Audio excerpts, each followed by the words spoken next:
Well, Israel's had an unconventional change of heart when it comes to housing, with a policy change set to allow Palestinian residents who reside in Jerusalem enter a lottery system for buying rights for new government housing in East Jerusalem.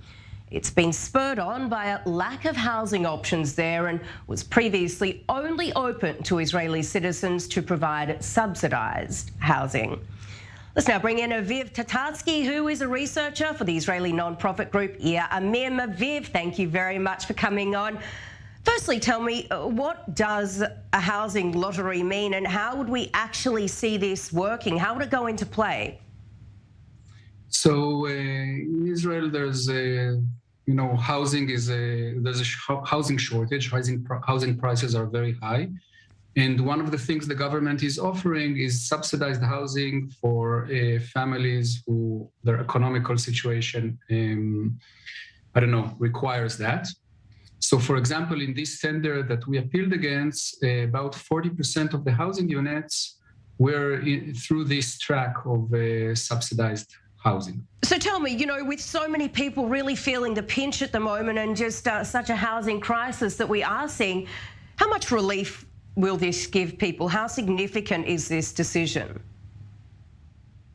Okay, so to understand the situation, the government's help was basically not given to Palestinians in Jerusalem, to East Jerusalem residents. They were not able to apply for subsidized housing regardless of their economical situation.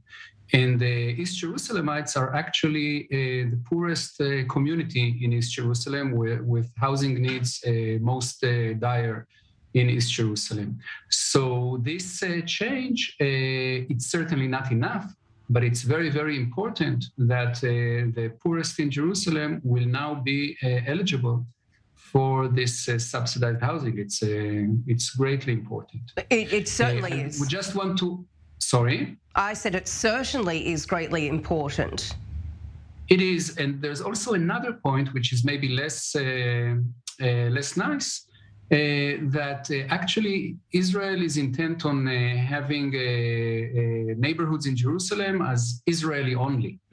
Okay, so this discrimination, this economical discrimination, was actually intended to achieve a political goal of a neighborhood that is for Israelis alone. So the potential is that this actually settlement beyond the Green Line will now be open for Palestinians, so it can also have far-reaching political implications.